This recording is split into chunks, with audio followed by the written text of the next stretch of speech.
المختصر المفيد مع أحمد حسن. اهلا وسهلا بيكم بالمختصر المفيد. السحر والارواح والعوالم العجيبه والغامضه واللي بتحوطنا في كل مكان بيبقى عندنا فضول ناحيتها، من اول امنا الغوله اللي في مننا كتير سمع حكايتها وهو صغير لحد العفاريت والجن. ناس كتير حكت عن ظواهر عجيبه حصلت لهم. عماره رشد اللي في اسكندريه الناس بتقول ان هي كانت الحنفيات بتنزل دم واصوات صريخ وغسيل بيتنشر مع ان مفيش حد ساكن اصلا. شقه ذكرى اللي الاسانسير بيقف في الدور بتاعها الساعة 5 ميعاد الجريمة اللي حصلت واتقتلت فيها، واللي عزت ابو عوف اللي بيأكد ان هو كان قاعد مع الشبح واتكلم معاه، لدرجة ان في منظمة اسمها منظمة SCP. المنظمة دي علشان ترصد الكائنات الغريبة اللي موجودة حوالينا، واسمها المشتق من Secure Contain Protect، يعني أمن، احتواء، وحماية. ومع ان في ناس بتقول المنظمة دي مش حقيقية، الا ان الموقع بتاعها فيه احداث من كتر الكلام اللي هم بيكتبوه تحس ان هو حقيقي بشكل علمي جدا. هسيب لكم اللينك بتاعها تحت. اعمال كتير وكتب كتير وصفت عالم الاشباح، ساعات بشكل مخيف وساعات بشكل مضحك. اساطير العوالم دي بتتشابه في طريقتها وبتختلف في شكلها من مكان للتاني. النداهة عندنا هي كاليبسو عند ناس تانية، هي حرية البحر عند ناس تالتة خالص، الا ان التلاتة بيعملوا نفس الحاجة، بيندهوا على الناس علشان يغرقوهم. إيزابيل الليندي بتتطرق للعالم ده في أمريكا اللاتينية وسط غابات الأمازون، وده في روايتها مدينة البهائم.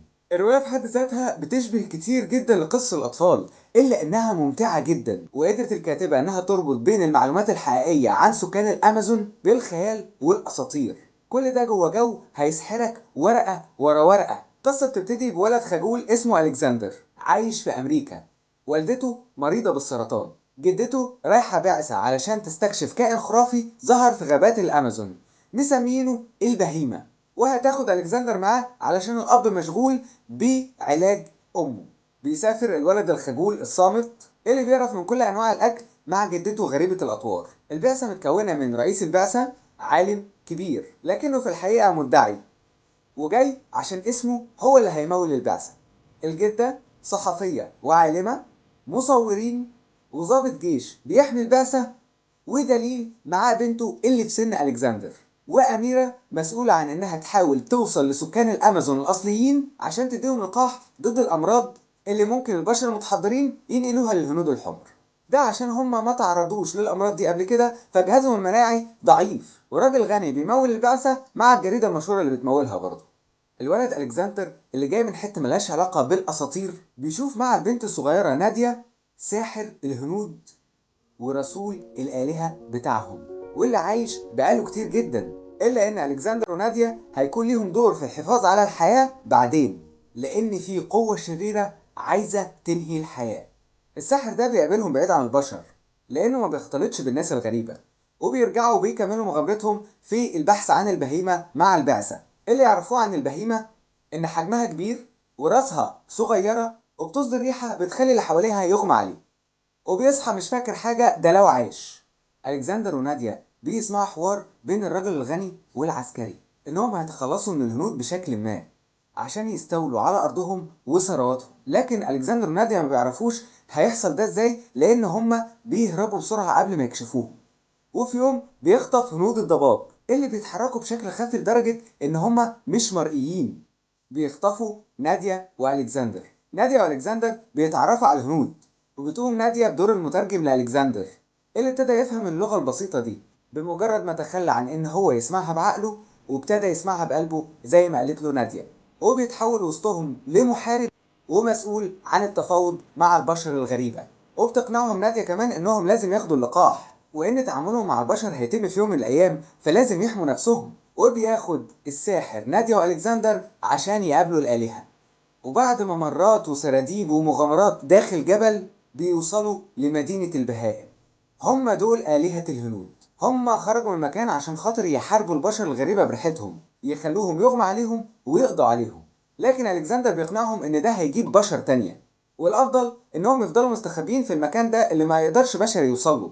وبيرجعوا مع الساحر للبعثة، وبيتدخل ألكسندر ونادية علشان يحكوا اللي حصل مع الهنود من غير ما يقولوا أي أسرار عن اللي حصل معاهم.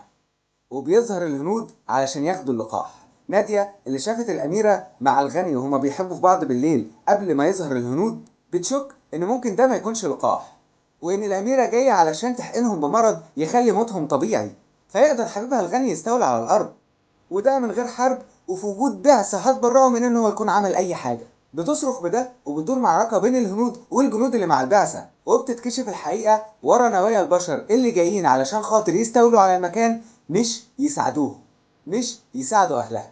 وبسبب نادية والكسندر بتتكشف الحقيقة وبياخد كل واحد عقاب، وبيتم إعلان المنطقة دي محمية طبيعية للسكان الأصليين. ده مختصر لأحداث الرواية، مش مختصر لألوانها ووصفها للعالم السحري اللي جوه. ألوان وأساطير وخيال يرجعك طفل صغير وانت بتقراها، كائنات خرافية وأحلام بتخلي ألكسندر الطفل المنطقي يصدق الخيال، لدرجة انه يقوم بمغامرة علشان يحصل على ماء الصحة اللي بيقولوا انه ممكن يشفي امه من السرطان. هتسيبك الرواية وانت مش عارف ايه اللي ممكن تصدقه وايه اللي ممكن يكون خيال، والحقيقة ان الفرق بين الخيال والواقع شعرة. لو من 200 سنة كلمتك وقلتلك اننا هنطير من بلد لبلد تانية ممكن تقول عليا مجنون. مدينة البهائم بتحكي عن ناس طبيعية، حكاية يقراها الكبار بروح حكايات الطفولة. حاولوا تقروها، ولو معرفتوش اديكوا خدتوا مختصر مفيد عنها، يمكن يساعدكم الفيديو ده في يوم من الايام انك تقراها وتحاول تربط الاحداث. واشوفكم قريب بالمختصر المفيد مع احمد حسن. بالمختصر المفيد مع أحمد حسن.